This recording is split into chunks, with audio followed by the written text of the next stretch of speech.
At the Fox 5 Amplified table with Evan Leake today. And Evan, you did a story recently about the family behind a lot of the lights on the strip, basically, and all throughout Las Vegas.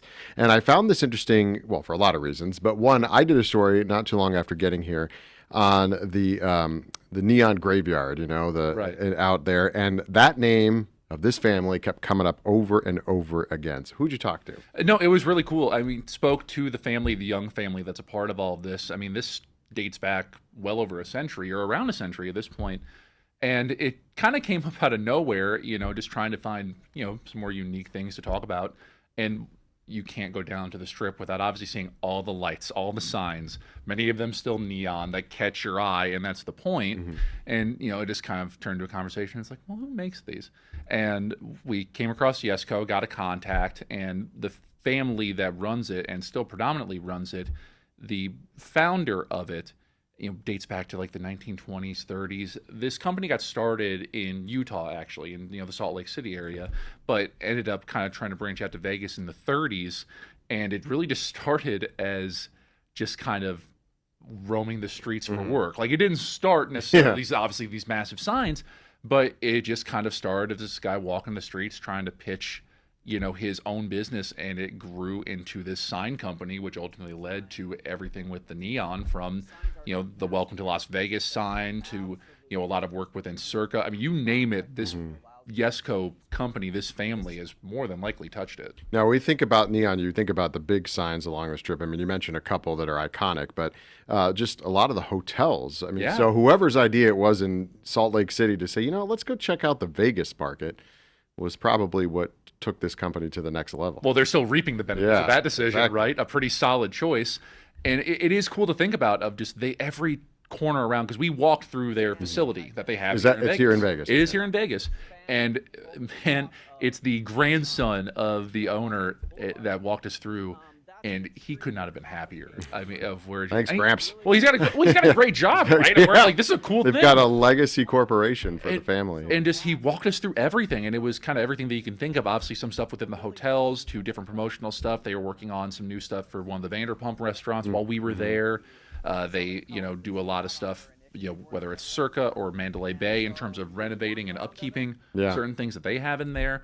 I didn't realize this, but they played a big role in certain wiring and tech in Allegiant Stadium, as well as the Sphere. Yeah. And they kind of went into the weeds of all of the paneling and how all of that stuff works. So it's interesting to think of, like, you think of the neon sign, and it feels a little bit more vintage. I feel like it's kind of what you naturally think of. I mean, and you mentioned, obviously, you did the Neon Museum, and they also played a big role in helping put that together. So it was interesting to see how technologically the neon setup has still been relevant in present day, because you talk about like LED lights. Yeah, that's what I was going to ask you. I mean, are they still making the same? They're making neon lights, right? And they're bending the glass and doing it the same way. Yeah, they tried to show me how to do it, and I did it poorly. I did so bad. I shattered it. But it's just two main guys in there that are bending a lot of the neon. It truly is. And that's the way they talk about it, which I think was so cool, of where it's an art to it, but a science to it as well, in terms of how you're actually getting neon to become a certain color, and there's chemistry to it. So it was really interesting to kind of see how they do it, but they move and bend this neon like they're bending plastic or something. They move so smoothly with it. It was really kind of cool to see. Some of the signs at the Neon Museum, when I was going through there, they have been, some of them that became old and in disrepair, so they had to be refurbished and fixed. And they're able somehow to bend the glass, get it the same way. The only thing is, if you're really close to it, you can sort of see the difference in the color. And that's a difference. And like you said, it's sort of an art getting the color the right way. Yeah, and they explained it to me. I wish I can't verbatim like break it down. Kinda? Well, yeah, like it was a little bit jargony, but it was so cool to see how just these two dudes just sitting back here are the ones taking on the bulk of the neon projects. And it's obviously not just them, they're obviously other workers, but it's cool to see how this family business, right? That's how it started, and the family is still very involved.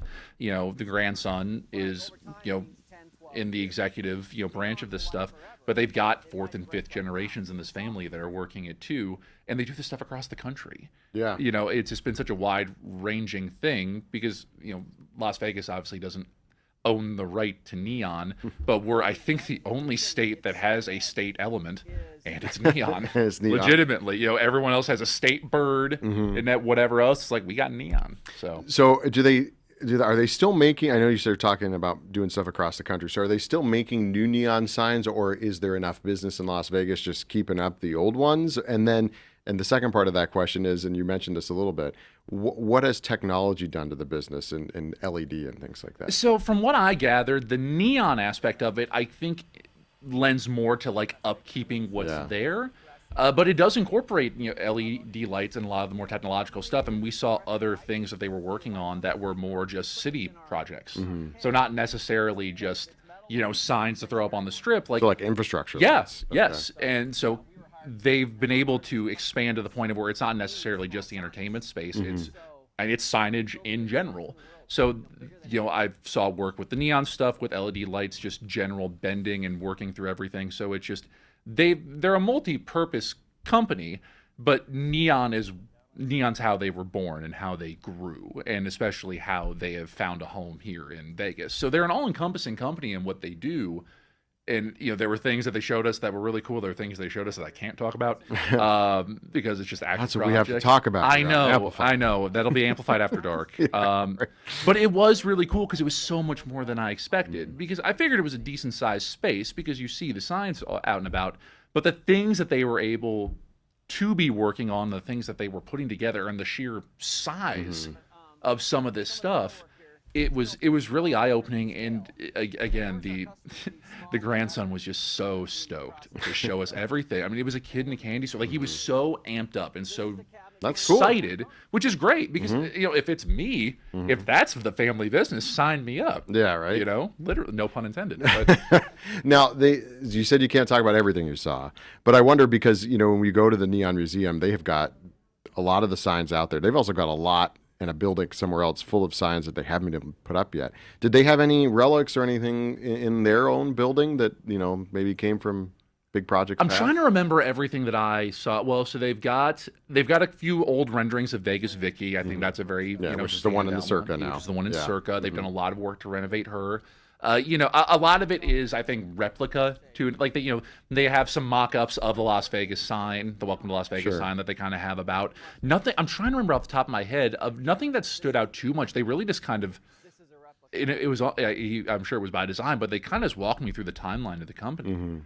Of starting in front, talking about how his grandfather started all of this, and someone that he didn't really have a relationship with. He died his grandfather died when he was so young, but worked alongside his father doing this for decades, and then he's taken over the torch. But then walking through, everything that they're currently working on, showing us the process of making neon and how delicate it is. But again, just like the timeline of everything of where we see these properties that we know in these hotels that have been here for decades.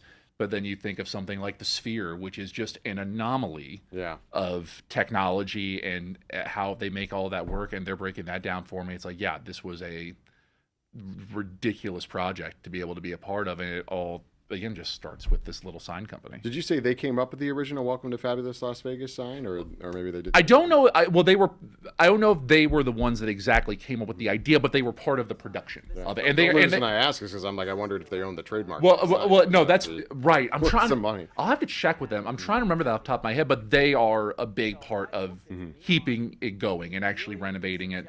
They mentioned specifically, again, the circus stuff, Mandalay Bay, some of these places that still do have neon aspects of things. That's why I say it seems much more of the neon aspect for some of these places. It's upkeep. It's making sure that these things stay in good shape, and then you see it getting integrated with all this other upgraded light technology for new projects. So they're kind of marrying the two. I would also think that there probably aren't that many people that do this. No. I don't know if there's anybody else in the Valley that does this, because that's the name that I always hear come up when you talk about signs and neon. They're the only name that at least I hear of. I think they really have the corner of the market here. And it's really cool to think that this did start with a family business, even though it's not a Vegas-born family, but the fact that they made their way here and this has grown over about almost 100 years now, and is still an active company. It's not like it's just a warehouse there. I saw dozens of people that were working around, and just like it's stopping there. I don't even know. This should have been maybe the first question of this. I don't even know how neon works. Like you said, Fair. it's an element, right? Yeah. So it goes through those glass tubes and it's electrified and makes the color. Basically, Basic? yeah, effectively. So, Or makes a light. obviously they bend the neon Yeah. to the desired shape, design, whatever, and then they will actually plug up either side with some sort of, like, I keep wanting to say outlet, not an outlet, but something that allows like them to ionize everything that's in it and charge it. Okay. Basically. Electricity, Yeah. So it's because they had like this rainbow wall outside of their workshop of like different variants of neon, which I don't know much about one variant of neon. Now I have the full spectrum of it, but that's why, again, I bring it up as a science thing of where it's so interesting of where the way they break it down. One of the guys that was in there working on the neon, he's like a second generation, and his dad did it for years. He did it, went away, came back to it, so it was like a calling for him in that type of way. Another one in there had started messing with it when he was like 14 years old, and he had a cousin or relative that was really into it, and he kind of got hooked, and it's just like he's the one that kind of described it as an art form. So it's a weird mixture of science and creativity in that way, of where it's just they are making art, but there is a science to it. It's so hard to explain because you just also get caught up in all like how they do it, and they see everything lit up. It is really, really cool to see, and like from outside, and then also just seeing inside how it works. And these signs and lights, I mean, they're larger than life. I mean, we're not talking about, this. I mean, this is neon, right, behind us probably, or something. Is this neon? Do we know? I don't know. We think it's neon. It works something like neon if it's not neon. I mean, see anything from size of signs like this to, you think of like the Dune sign, and giant signs that were all around Las Vegas that they've been building for decades. Well, and you look at the big guitar that's being made right now. I'm sure they will likely have some play into that too. You would think so. I'm just going to assume that every project they're going to be a part of at this point, because I wouldn't have thought that they were a part of something like Allegiant. Obviously I know they've got some lighting work and all the paneling and everything, so it's very And I heavy believe it does have space. neon kind of going around it, right? At least it does, and which is like kind of what gives it that Vegas touch. Right. It's like let's throw some neon on it, but it does have the big sign on the front, which is half the side of the building, and obviously if you think of the Sphere, which is lights all the way. That was the one that blew my mind to think about. It's like to work on that project because that is such a unique space. It has to have been and was such an undertaking to be a part of just all the paneling that they did that really just equaled to thousands of miles that are getting wrapped around into this one space. It's so crazy to think that it all kind of centers around this one company. To your point, it is really the only one, it seems like, that we talk about all the time. Well, thanks for sharing that with us. So if you go out and about and you're looking at a neon sign, usually it does say like YESCO right at the bottom. You'll see it, especially on the older ones. If you go to the Neon Museum, very easy to spot when you're walking around. And as you mentioned, they did talk about how that family was really helpful in putting the Neon Museum together, especially of refurbishing the signs that are there. Yeah. Which if you've never been, it's very cool to see some of the Stardust sign, all these other ones that are up very close and personal that you may not have seen in decades since they came down off of the hotels or off the signs, or since the hotels were imploded, and they have dozens more signs beyond that in a warehouse. They're trying to get a bigger spot so they can show them all off. And the reason I say that, I know the story isn't about the Neon Museum, but when we talk about neon in Las Vegas, it partially is, and the YESCO folks, they love the Neon Museum. Yeah. They are so happy that exists because it helps tell the story of Las Vegas as well. Neon is very important in telling that story over the last century, and you have a dedicated spot that really helps tell a portion of that history. So no, the YESCO people love the Neon Museum. Yeah. All right. Well, go out and check it out. You can check out Evan's story on fox5vegas.com and right here on Fox 5 Vegas Plus. We'll see you next time.